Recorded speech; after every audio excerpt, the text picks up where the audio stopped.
자, 산림 측량 및 GIS 진행하도록 하겠습니다.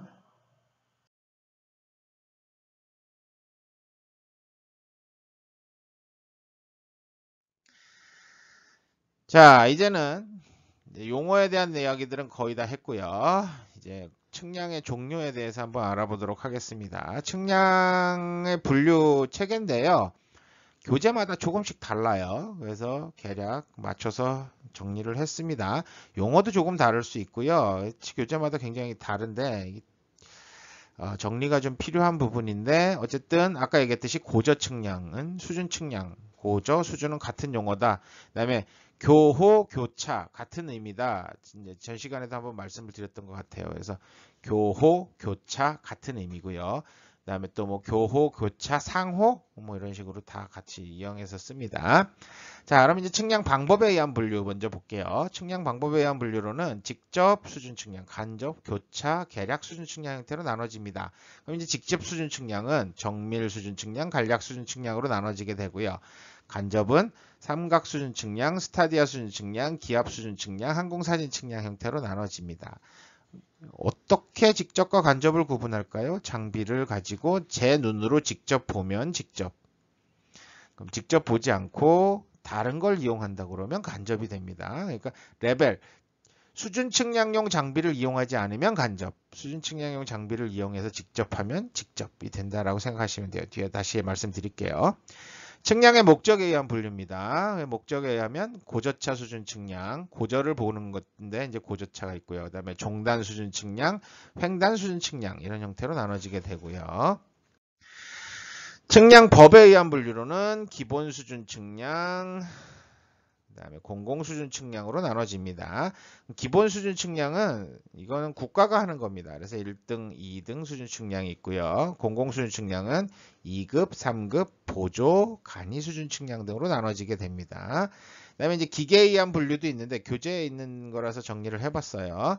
약식 고저 측량, 정밀 고저 측량으로 나눠지게 됩니다. 그럼 이제 넘어가 볼까요?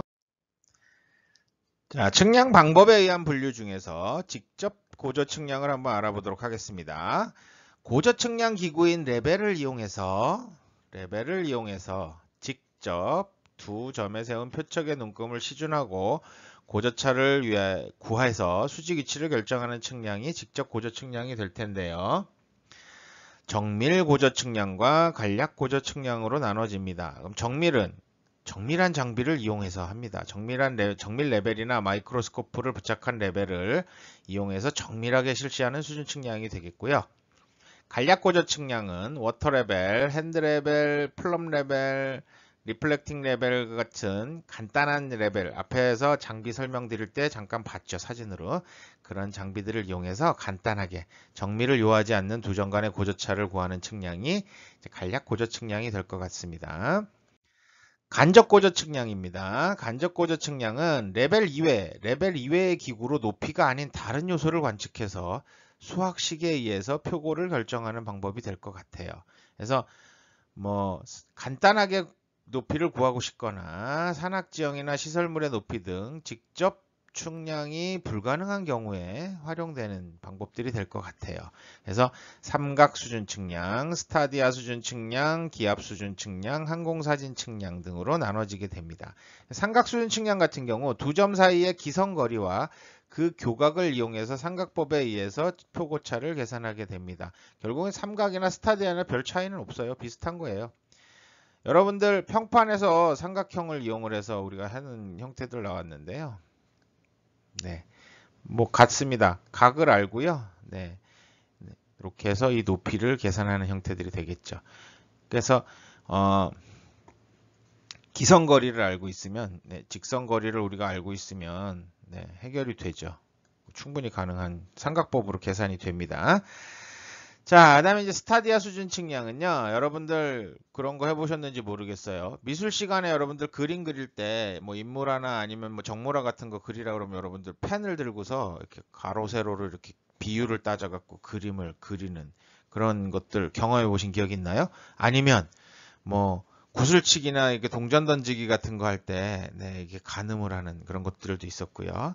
그다음에 이제 여러분들 아마 측정학 측정학이나 뭐 이런 거 배우실 때, 산림 측정학 배우실 때 이제 수고 측정 방법 중에 바로 이 스타디아 측량하고 비슷합니다.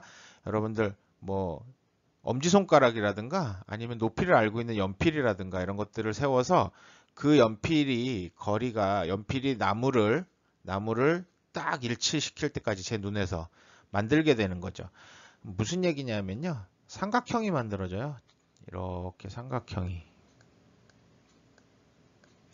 제 손에 들고 있는 겁니다. 그럼 이렇게 삼각형이 두 개가 만들어지는데요. 뭘 알 수 있습니까? 네. 자, 이 삼각형에서부터 제 팔까지의 거리를 알고 있고요. 그죠? 거리를 알고 있고요. 그 다음에 또 뭘 알고 있습니까? 나무까지의 거리도 알고 있어야 돼요. 그러면 거리의 비는 높이의 비랑 같아지는 거죠.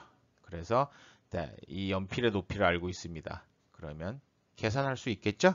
네, 이렇게 비율로 계산하는 방법들이 되는데 좀 더 쉽게 스타디아 수준 측량 같은 경우는 트랜시시나 데오도라이트 같은 장비에 보면 자 여기 지금 오른쪽 위에 사진에 눈금이 보이시죠? 근데 시준선이 이렇게 십자선이 있고요. 그 위에 상시준선, 하시준선이 있습니다. 요 상시거선과 하시거선의 차이의 간격의 그 스태프 눈금을 읽으면 표척의 길이로부터 우리가 높이를 계산을 할 수가 있게 됩니다. 단 거리는 알고 있어야 됩니다. 다음은 이제 기압 수준 측량입니다. 고도가 높아질수록 기압이 저하된다는 원리를 이용하죠. 그래서 예전에 여러분들은 잘 모르실지도 모르겠는데 요즘 디지털 시계 전자시계 차시는 분들 그렇게 많지는 않은데 네, 지금도 굉장히 유명한 뭐 순또 이런 이제 그 전자시계 같은 경우는 보면은 고도를 표시를 해줍니다. 그래서 높이 값이 되죠. 뭘로? 기압, 디지털 기압계를 이용을 해서 표시를 해줍니다. 그러다 보니까 어떤 문제가 생기냐? 날씨의 영향을 받습니다. 무슨 얘기냐? 산 밑에서 높이를 이제 먼저 값을 읽어야겠죠. 높이 값을 읽고 산 꼭대기 가서 읽어야 되는데 산 꼭대기까지 이동하는 사이에 저기압이 몰려와서 뭐 쉽게 얘기해서 소나기가 온다든가 비가 옵니다. 기압이 변하게 되면 그 기압 차이를 우리가 계산을 정확하게 할 수 없는 상황들이 발생하기도 합니다. 자, 그래서 이제 그게 조금 단점이에요. 날씨의 영향을 받습니다. 기압 수준 측량은.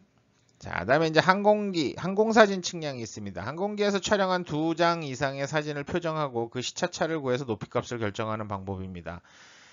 똑같습니다. 여기 지금 이 모든 네 가지가 대부분 다 이제 기압 수준 측량 빼고요. 삼각, 스타디아, 항공사진 측량이 다 삼각법에 의해서 계산하는 방식들이 될 것 같아요.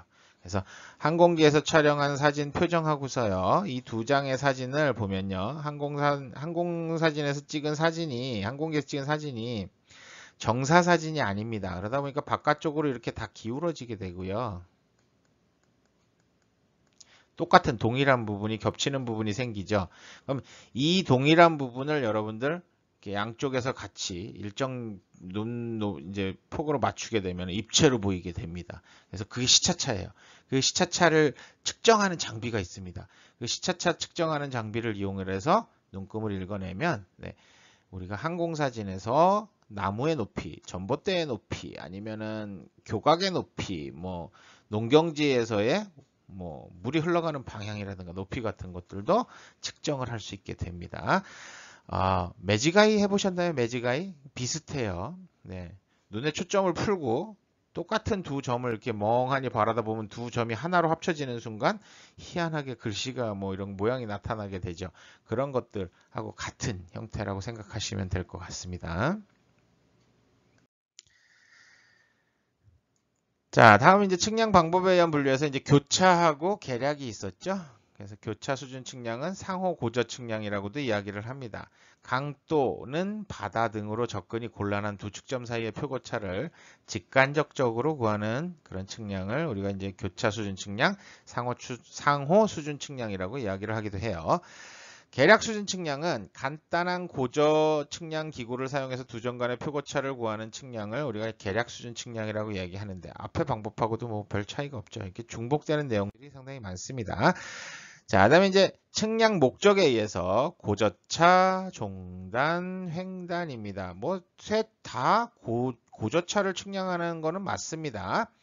근데 이제 고저차 수준 측량이라고 하면 두 점 간의 표고차를 직접 수준 측량에 의해서 구하는 것들을 총칭을 하게 되고요. 우리가 고차 측량이라고도 이야기를 합니다. 그다음에 종단은 일정한 노선이 있어요. 이 노선의 시점부터 종점까지의 중심을 따라서 이동하면서 각 측점의 표고차를 측정해서 이거를 이렇게 종단 경사를 그려내는 형태들이 되겠죠. 이렇게 이제 알고자 하는 측량이 바로 종단 수준 측량이고, 횡단은요, 이 종단의 직각이 되는 면을 따라서 측량을 진행을 합니다. 그러면 횡단 면도를 작성하기 위한 측량이 되겠죠.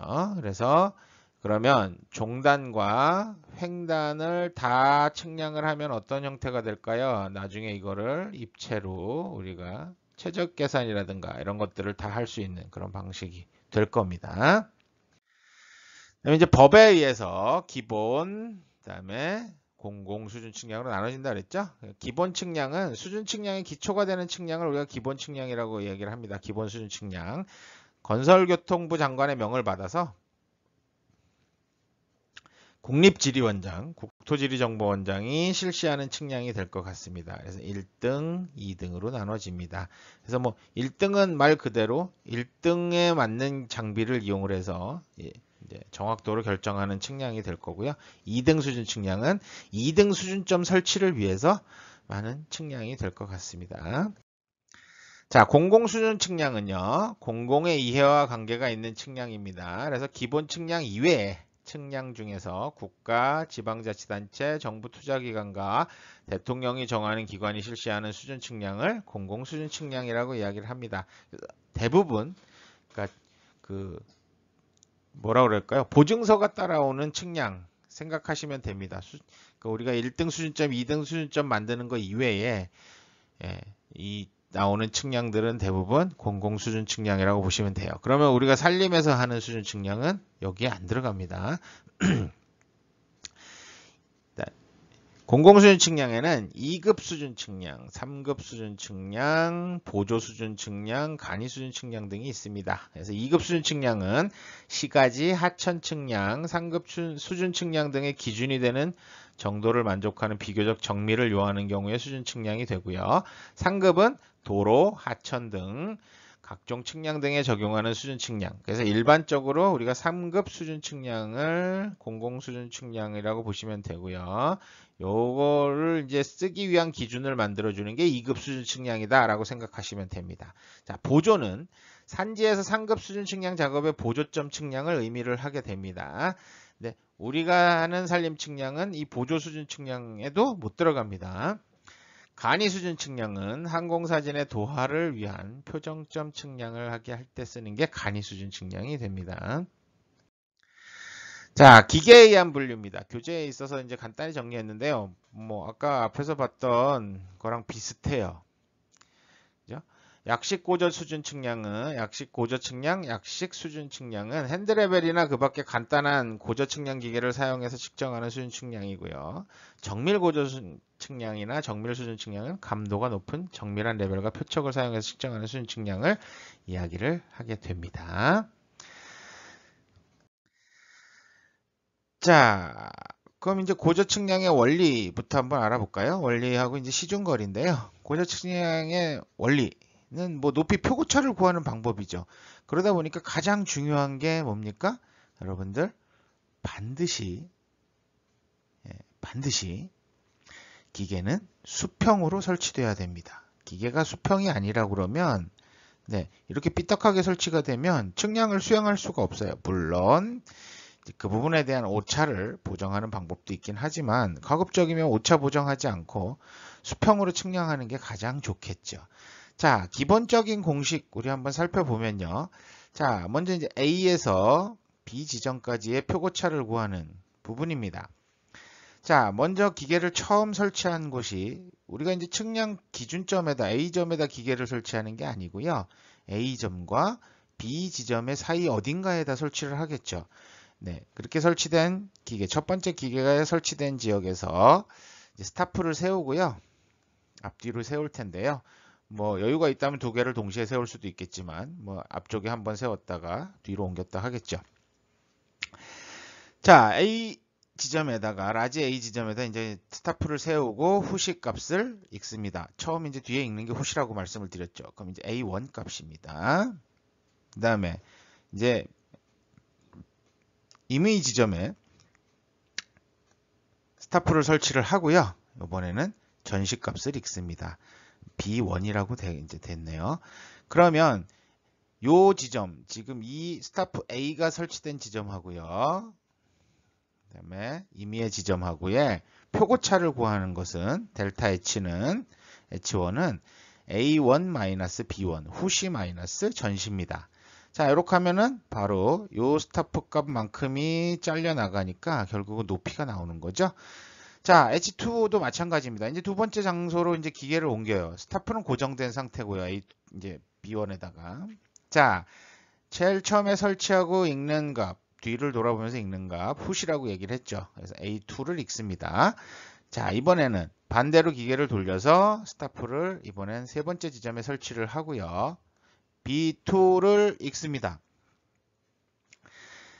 자, 그럼 이제 여기에서 높이를 델타 H2를 계산을 하기 위해서는 후시 마이너스 전시니까 A2 마이너스 B2를 하게 되겠죠. 자, 이번에 이제 기계를 세 번째 장소로 옮기고요. 마지막 B 지점을 향해서 갑니다. 자, 고정되어 있던 세 번째 스타프 위치의 값을 후시로 읽습니다. 후시입니다. 그 다음에 다시 전시로 B3를 읽습니다. 그러면 이번에 이제 세 번째 표고차는 어떻게 구합니까? 네, H3는 A3-B3가 됩니다. 그러면 이제 이거 세 개를 더하면 표고차가 구해지는 거죠. 차죠. 그래서 전체 델타 H, 라지 H를 구하기 위해선 델타 H1, 델타 H2, 델타 H3를 더해주면 됩니다. 그러면 이걸 이제 전체적으로 쭉쭉쭉 하면 델타 HN까지가 되는 거죠. 자, 그럼 이렇게 구하는 방식이 바로 고차식입니다. 고차식 방법인데요. 뒤에서 설명을 드릴 거예요. 그래서 델타 H1은 A1-B1, 델타 H2는 A2-B2, 델타 H3는 A3-B3, 점점점, AN-BN 하죠. 이거를 다 풀어서 우리가 이항 정리가 이제 식이 정리가 되죠. A는 A끼리 다 모으고요. B는 B끼리 모으면 됩니다. 그래서 A1부터 시작해서 AN까지 더해준 값하고요. 여기에다가 B1부터 BN까지 더해준 시그마 한 값을 빼주면 됩니다. 결론은 뭡니까? 전시의 시그마, 후시의 시그마죠. 자, 시그마 후시값, 그러니까 후시의 총합과 해서 전시의 총합을 빼주면 델타 H가 나온다. 라는 원리를 가지고 하게 됩니다. 그래서 이 원리를 응용을 하는 거니까 여러분들이 잘 기억하고 계시다가 활용을 하시면 될 것 같아요. 그럼 이제 매번 이렇게 계산하면 되겠네? 정말 힘들겠죠. 기계가 계속 움직여야 됩니다. 스타프 2번, 그다음에 기계 1번, 스타프 1번, 기계 1번. 이게 계속 반복적으로. 그러니까 스타프 옮기면 기계도 옮기고, 스타프 옮기고, 기계 옮기고 이 반복이 계속된다 그러면 너무 어려울 것 같아요. 그래서 다른 방법들이 나오게 되죠. 자, 그래서 이제 예제를 한번 풀어볼 건데요. 아래 그림과 같이 A점의 표고가 15.2m라면 B점의 표고는 얼마일까요? 라고 하는 A점의 표고. 자, 뭐 해발이겠죠? 기준점으로부터의 표고가 15.2m입니다. 자, 그 다음에 기계를 처음 설치하고 이제 라지 A점을 바라본 후시값이 0.38m고요. 그죠? 그 다음에 전시값, 두 번째 스텝을 설치하고 전시값 읽은 게 0.26입니다. 여기서 마지막을 볼 수가 없었던 것 같아요. 그래서 기계를 다시 옮겨서 이번에 B1에 이제 스타프를 다시 후시로 읽습니다. 0.36 나왔고요. 다시 이번에는 B 지점, 라지 B 지점의 값을 읽었습니다. 0.2가 나왔네요. 그러면 어떻게 계산하면 될까요? 자, A1은 0.38, A2는 0.36, B1은 0.26, B2는 0.20이니까 우리가 델타 H는 후시의 합 마이너스 전시의 합이었죠. 그래서 A1 플러스 A2 마이너스 B1 플러스 B2 하시면 됩니다. 그래서 0.38 플러스 0.36에다가 0.26 더하기 0.20 해주면 0.74 마이너스 0.4 이렇게 해서 0.28 되는 거죠. 그럼 요 표고차가 요 델타 H가 0.28인 거죠. 그러면 B지점의 높이는 어떻게 결정합니까? GHB는 어떻게 합니까? 15 플러스 15.2 A 지점의 지방고 15.2 더하기 표고차 0.28을 해줘서 우리가 15.48m가 계산이 되는 거죠. 자, 이거를 우리는 이제 그냥 이렇게 그림으로 그려서 작업을 할 수는 없어요. 그래서 우리가 이제 앞으로 이제 야장을 쓰는 방법들에 대한 이야기들이 뒤에서 진행이 될 겁니다. 자, 수고하셨습니다.